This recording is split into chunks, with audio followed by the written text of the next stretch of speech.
इस वीडियो को देखने वाले सभी छात्र छात्राओं को मेरा आशीर्वाद और उनके माता पिता अभिभावकों को मेरा नमस्कार। एकलव्य चैरिटेबल ट्रस्ट के इस खास पेशकश में आपका स्वागत है। और इस साप्ताहिक कार्यक्रम में हम ऐसे सवालों का जवाब देने की कोशिश करेंगे जो बच्चों के मन में उठते हैं और जिनका जवाब अगर उन्हें सही ना दिया जाए तो वो भटक सकते हैं, वो गलत रास्ते पर जा सकते हैं, उनके दिमाग में नकारात्मकता आ सकती है और जो उनकी पढ़ाई को कहीं ज़्यादा प्रभावित करती है। आपके पास पैसा नहीं है, आपके पास किताबें नहीं हैं, आपको कोई सही रास्ता बताने वाला नहीं है, उन सब बातों से कहीं ज़्यादा परेशान करने वाली बात ये होती है कि आपके मन में उठने वाली जो आशंकाएं हैं, आपके मन में उठने वाले जो सवाल हैं, जो नकारात्मक सवाल हैं, उनका जवाब देने वाला कोई नहीं है। वो जवाब देने वाले आपके शिक्षक जो आपको पढ़ाते हैं वो भी हो सकते हैं, आपके बड़े भाई, घर में आपके माता पिता या कोई और पढ़ा लिखा व्यक्ति भी आपके उन सवालों का जवाब दे सकता है।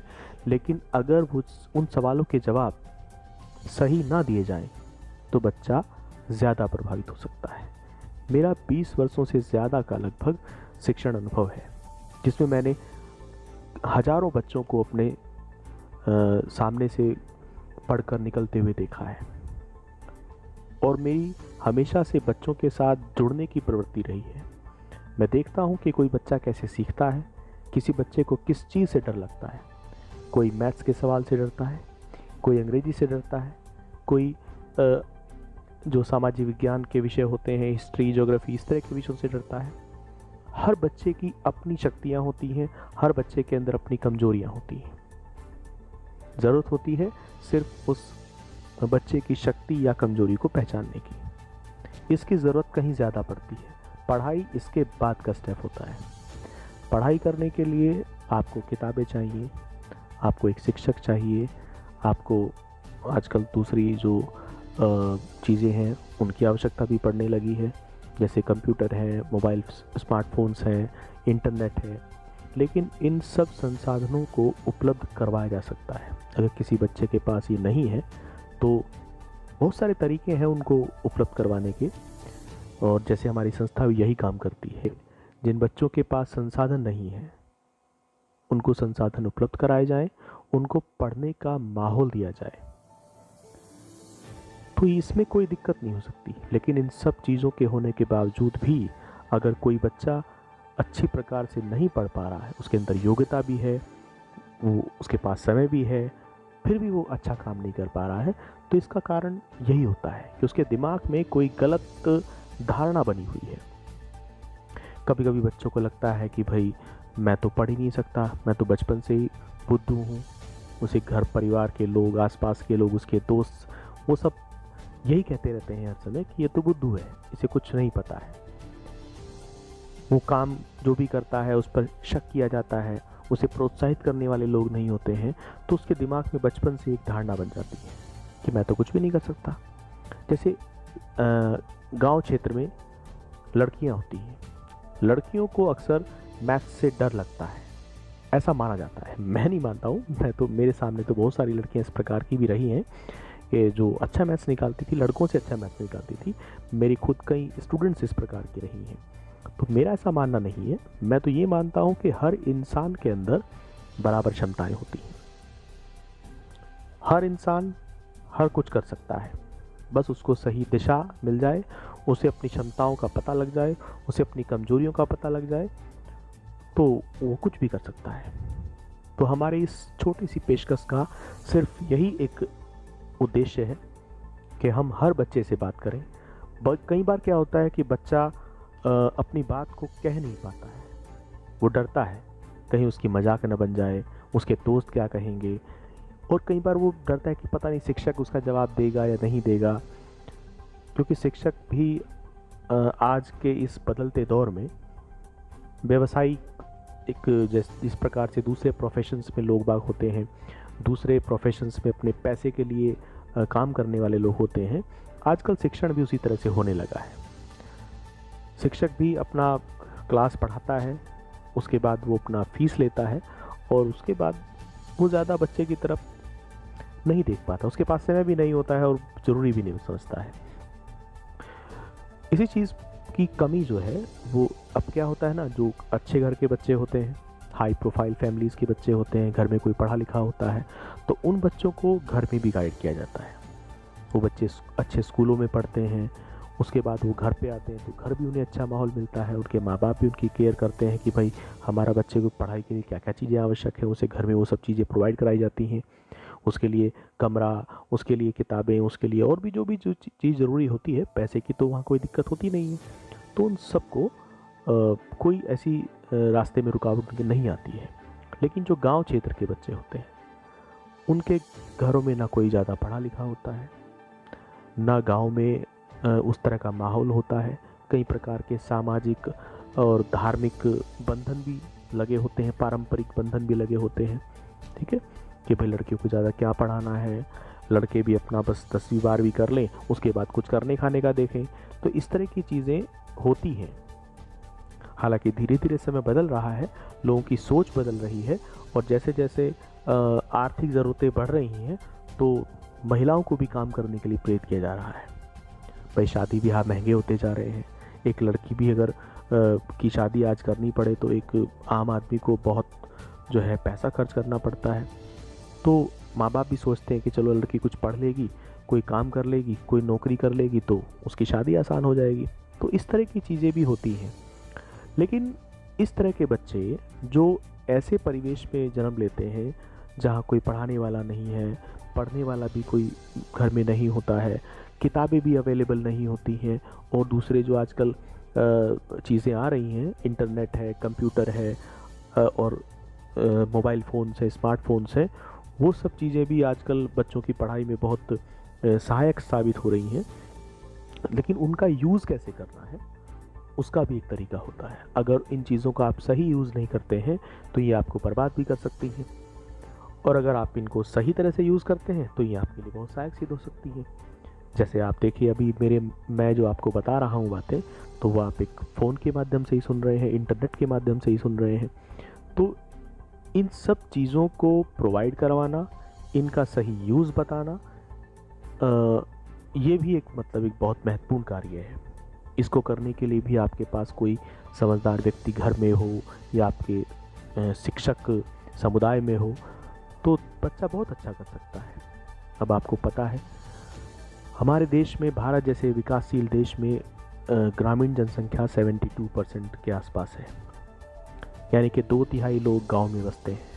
और गांव में ज़्यादातर लोग जो हैं एक मध्यम से भी कहीं आप कम आय वर्ग के ही लोग होते हैं, किसान होते हैं, मजदूर होते हैं और इसी तरह के बच्चे होते हैं। और उनकी एक्सेस जो स्कूलों की होती है, स्कूल भी उनके आसपास प्राइमरी स्कूल होता है या कोई सरकारी स्कूल होता है जिसमें उस तरह का वातावरण नहीं होता है जो प्राइवेट स्कूल जो हमारे बने हुए हैं, जिनमें बहुत मोटी फीस ली जाती है, जिनमें तरह तरह की गतिविधियां कराई जाती हैं, बच्चों के पाठ्यक्रम के साथ साथ जो पाठ्यक्रम से अलग प्रवृत्तियां होती हैं उनको भी विकसित करने का प्रयास किया जाता है, उनकी जो एक्स्ट्रा करिकुलर एक्टिविटीज़ हैं उन पर भी ध्यान दिया जाता है। तो इस तरह बच्चों के अंदर एक कॉन्फिडेंस भी पैदा होता है। वैसा कॉन्फिडेंस गांव के बच्चों में नहीं पैदा हो पाता है। तो उसी कमी को दूर करने का उद्देश्य हमारा है। हमारी संस्था एकलव्य चैरिटेबल ट्रस्ट गांव में इस चीज़ को बहुत अच्छे तरीके से कर पा रही है। और अभी चूँकि हमने नई ही ये ट्रस्ट ऑर्गेनाइज़ किया है, 2-3 साल ही हमें हुए हैं। हालांकि इससे पहले हम बिना ट्रस्ट के, बिना रजिस्टर्ड बॉडी के, हम पिछले 20-25 वर्षों से गांव क्षेत्र में काम कर रहे हैं। हमारे सैकड़ों स्टूडेंट्स हमारे इस प्रयास से सहायता पा चुके हैं। कई स्टूडेंट्स हमारे अच्छी अच्छी नौकरियों पर हैं, बहुत ही सामान्य परिवारों से वो आते थे, बहुत सामान्य शिक्षा उन्होंने प्राप्त की थी। और काफ़ी उनमें लड़कियां भी हैं जो बहुत ही सामान्य परिवारों से आती थी। और उन लड़कियों में बहुत सारी लड़कियां इस प्रकार की थी जिनको मैथ्स के लिए योग्य नहीं समझा गया था। 8वीं में उनकी 0 थी, लेकिन जब 9th से वो पढ़ना शुरू किया, कुछ लड़कियों ने मैथ्स, तो वो अच्छा मैथ्स निकालने लगी, इतना अच्छा मैथ्स निकालने लगी, लड़कों को पछाड़ने लगी। कुछ लड़कियां हमारे पास 10वीं के बाद आती हैं, 12वीं के बाद आती हैं, वो 12वीं तक मैथ नहीं पढ़ी होती हैं। कुछ बीए के बाद आती हैं, वो बीए तक मैथ नहीं पढ़ी होती हैं। अब बताइए, अगर इतने दिनों तक कोई मैथ्स ना पढ़ा हो, वो मैथ्स कैसे सीखेगा?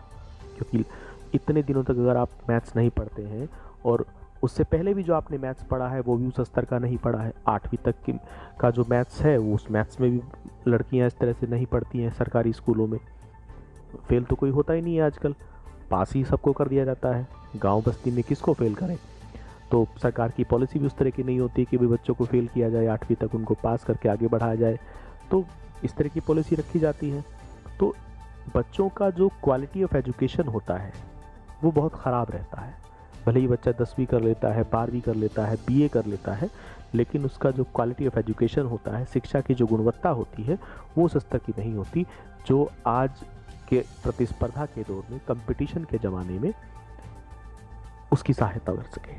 क्योंकि आज अच्छे स्कूलों में पढ़ने वाले बच्चे जो बड़ी महंगे महंगे स्कूलों में पढ़ते हैं, बचपन से उनके अंदर कॉन्फिडेंस होता है और वो बहुत सारी चीज़ें 6ठी 7वीं 8वीं या प्राथमिक स्तर या उससे आगे माध्यमिक स्तर पर ही जान जाते हैं, जो हमारे गांव स्तर के बच्चे बीए और एमए करने के बाद भी नहीं जान पाते हैं। हमारी संस्था में ऐसे बहुत सारे बच्चे आते हैं जो बीए किया हुआ है, एमए किया हुआ है, लेकिन उनकी पढ़ाई उस स्तर की नहीं हुई होती है, उनकी जो क्वालिटी होती है वो उस स्तर की नहीं हुई होती है। तो हमारे बच्चे जो होते हैं उनको एक स्पेशल ट्रीटमेंट की आवश्यकता होती है, उनको बहुत कुछ समझाना पड़ता है, उनके अंदर कॉन्फिडेंस भी बिल्ड करना होता है पढ़ाने के साथ साथ। तो इन सब चीज़ों को ध्यान में रखते हुए ही हमारा ये प्रयास है कि हम बच्चों से बात करें, क्योंकि अपनी संस्था में हम इतने बच्चों से नहीं मिल पाते हैं और ना ही हमें इतना समय मिल पाता है कि बच्चे हमसे सवाल कर सकें, बच्चों के साथ हम बैठ सकें। बच्चे भी संकोच करते हैं हमारे पास बैठने के लिए कि भाई पता नहीं सर हमसे बात करेंगे या नहीं करेंगे। तो हमने फिर ये माध्यम चुना है कि अब बच्चे अपना सवाल, अपनी जो समस्याएं हैं वो हम तक ला सकें। और अगर नहीं भी लाते हैं, अगर बच्चों के सवाल हम तक नहीं पहुंचते हैं अब भी, तो हम खुद ही बच्चों के सवालों को समझेंगे, बच्चों की समस्याओं को समझेंगे और उस समस्या पर यहाँ चर्चा करेंगे। समय समय पर हम इस चर्चा के दौरान आपको विभिन्न तरह की कहानियाँ भी सुनाएंगे। आपको हम कुछ ऐसे बच्चों के बारे में, व्यक्तियों के बारे में भी बताएंगे जिन्होंने विषम परिस्थितियों में मेहनत करी और कामयाब होकर निकले। मैं खुद भी इसी प्रकार का व्यक्ति रहा हूँ। मैं खुद भी बहुत विषम परिस्थितियों में मैंने पढ़ाई करी है। मैं फिजिकली भी मेरी प्रॉब्लम थी और जो है गांव का और जो गांव बस्ती, गांव देहात का जो क्षेत्र का जो प्रभाव होता है वो भी मुझ पर पड़ा है। लेकिन फिर भी मैं किस प्रकार से पढ़ाई करी है, उसके बाद किस प्रकार से मैं कामयाब हुआ हूँ और फिर कैसे मैंने बहुत सारे बच्चों को भी प्रेरित किया है, उस सब की कहानी भी साथ साथ चलेगी। उसके साथ और भी जो बहुत सारे बच्चे हमारे यहाँ कामयाब हुए हैं उन सब की भी कहानियाँ हमारे यहाँ चले, इस प्रोग्राम में हम आपको बताते रहेंगे। और इसके अलावा जो बहुत बड़ी बड़ी शख्सियत दुनिया में हुई है जिन्होंने इस तरह के काम किए हैं, जैसे बाबा साहिब अम्बेडकर हुए हैं, जैसे स्वामी विवेकानंद हुए हैं, या फिर और भी इस तरह की बहुत सारी जो शख्सियत हैं जिन्होंने विषम परिस्थिति के होने के बावजूद भी अपने जीवन में कामयाबी के परचम लहराई है। तो उन सब कहानियों को हम उदाहरण के तौर पे आपको बताते रहेंगे और हमारी संस्था के अंदर भी क्या चल रहा है, हम अपनी संस्था के माध्यम से किस प्रकार से हम काम कर रहे हैं, उसका भी हम आपको जानकारी देते रहेंगे।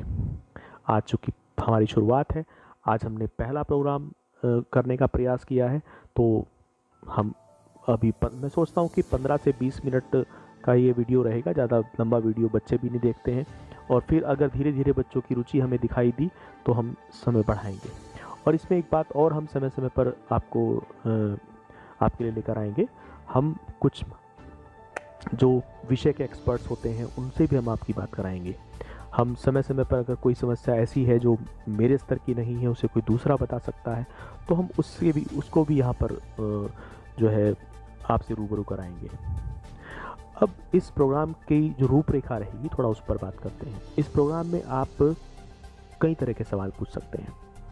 जैसे आपको किसी पर्टिकुलर विषय में कोई दिक्कत आ रही है, आप मैथ्स में प्रॉब्लम है, आपको इंग्लिश में समस्या है, आप मैथ्स के सवाल नहीं समझ पाते हैं, आप अंग्रेजी को पढ़ नहीं पाते हैं या फिर अंग्रेजी सीख ही नहीं पाते हैं, आपको अंग्रेजी डर लगता है, तो उससे संबंधित आप सवाल पूछ सकते हैं कि मैं मैथ्स के सवाल कैसे समझूं, मैं अंग्रेजी को कहाँ से पढ़ना शुरू करूं। इसके अलावा आप जो है इस तरह के सवाल बच्चों के दिमाग में रहते हैं कि मैं पढ़ता बहुत हूँ लेकिन मेरे याद कुछ नहीं होता है, मैं तो बुद्धू किस्म का आदमी हूँ, सब कहते हैं कि तेरे याद नहीं होता है। तो इस तरह के सवाल आपके हम किस प्रकार से पढ़ी हुई चीज़ को याद रख सकते हैं, कैसे पढ़ी हुई चीज़ हमारे साथ लंबे समय तक रह सकती है।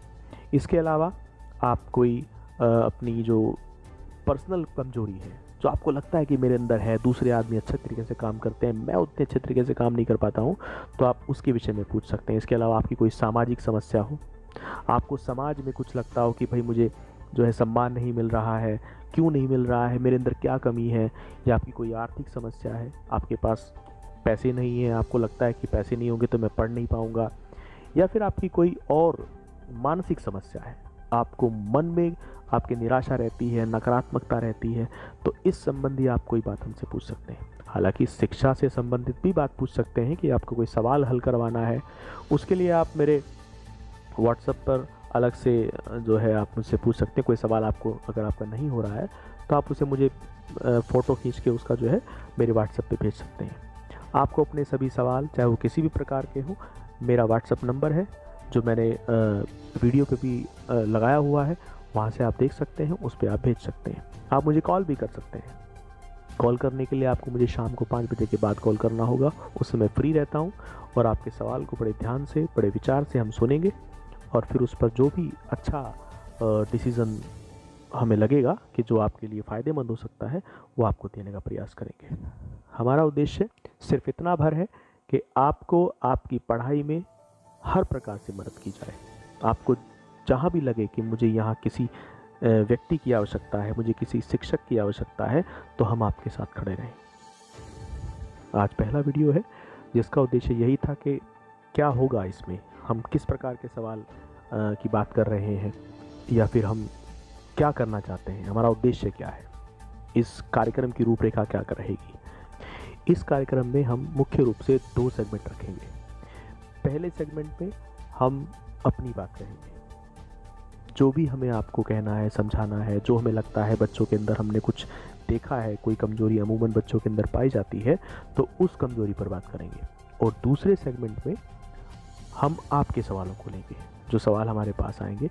अभी पिछले हफ्ते भी कुछ सवाल हमारे पास आए हैं, लेकिन अभी समय की कमी की वजह से उन सवालों को हम इस प्रोग्राम में उनका जवाब नहीं दे पाएंगे। इस प्रोग्राम में तो हमारा उद्देश्य आज के एपिसोड में सिर्फ इतना ही है कि हम आपको समझा सकें आपको किस तरह के सवाल पूछने हैं। ठीक है, तो मेरे हिसाब से आप समझ गए होंगे।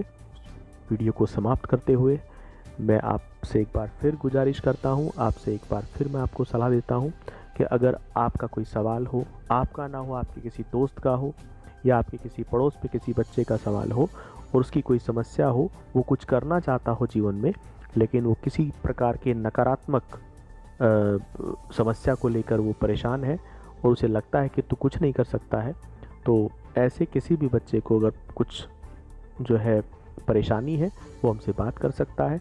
और इसके अलावा अगर अभिभावक हैं, माता पिता हैं, वो अपने किसी बच्चे को या पड़ोस में किसी बच्चे को उन्हें लगता है कि हमारा बच्चा अच्छी तरह से नहीं चल पा रहा है, कई बार होता है एक ही बच्चा है वो ही पढ़ नहीं रहा है, तो फिर थोड़ा सा परेशानी की बात तो होती है। तो उसके साथ क्या करना है कि इसमें आप करियर संबंधी जो भी आपकी है कि आपको कौन सा करियर आपके लिए सही रहेगा, फिर आप की जो पढ़ाई है उसके हिसाब से आप आगे क्या कर सकते हैं, किस करियर में आप जाना चाहते हैं, किसी भी करियर के बारे में आपको जानकारी लेनी है तो वो भी आप इस प्रोग्राम में पूछ सकते हैं। तो अब कुल मिला के आपके सवालों का जो दायरा होगा वो 3-4 चीज़ों में रहेगा। एक तो आप किसी पर्टिकुलर विषय को सीखने का आसान तरीका क्या है या उसका सही तरीका क्या है वो पूछ सकते हैं। दूसरा, आप अपनी किसी मानसिक समस्या से, सामाजिक समस्या से अगर जूझ रहे हैं, किसी साइकोलॉजिकल प्रॉब्लम से जूझ रहे हैं तो उसके बारे में पूछ सकते हैं। आप अपने किसी करियर के बारे में पूछ सकते हैं कि मुझे करना क्या है आगे चलकर, मैं 10वीं में कौन से विषय लूँ, 12वीं में कौन से विषय लूँ, मैं आगे जाके कंपटीशन की तैयारी कैसे करूँ, किसी पर्टिकुलर जॉब में मैं कैसे जाऊँ, मैं IAS कैसे बनूँ, मैं क्लर्क कैसे बनूँ, मैं पटवारी कैसे बनूँ, मैं पुलिस इंस्पेक्टर कैसे बनूँ। तो इस तरह के सवाल आप ले सकते हैं। बाकी जो आपकी पढ़ाई की समस्याएं हैं, जैसे आपको कोई सवाल है, मैथ्स का सवाल है, अंग्रेजी की दिक्कत है, हिंदी का कोई सवाल है, उसके लिए आप हमें हमारे व्हाट्सएप पर अलग से भेज सकते हैं। मेरा व्हाट्सएप नंबर है जो स्क्रीन पे नीचे चल रहा है पट्टी पर, तो उस व्हाट्सएप नंबर पर आज आप अपना कोई भी सवाल, मैथ्स का सवाल है उसका फ़ोटो खींच के आप भेज सकते हैं, इंग्लिश की कोई बात है उसको आप डायरेक्टली पूछ सकते हैं, कॉल भी कर सकते हैं। कॉल मैंने आपको पहले भी बताया है, कॉल आप शाम को 5 बजे के बाद करेंगे, ठीक है। तो बस आज की वीडियो यहीं तक। इस कार्यक्रम को अधिक से अधिक लोगों तक पहुंचाएं, अधिक से अधिक बच्चों तक शेयर करें, ताकि हर बच्चे तक मेरी ये मुहिम पहुंच पाए। सभी बच्चों को मेरा एक बार फिर आशीर्वाद, सभी सुनने वालों को, उनके माता पिता को मेरा नमस्कार, और इस कार्यक्रम को आपको आपका सहयोग मिले, आपको इसका पूरा लाभ मिले, ऐसी शुभकामना के साथ, ऐसी कामना के साथ मैं आप सबसे विदा लेता हूँ। नमस्कार।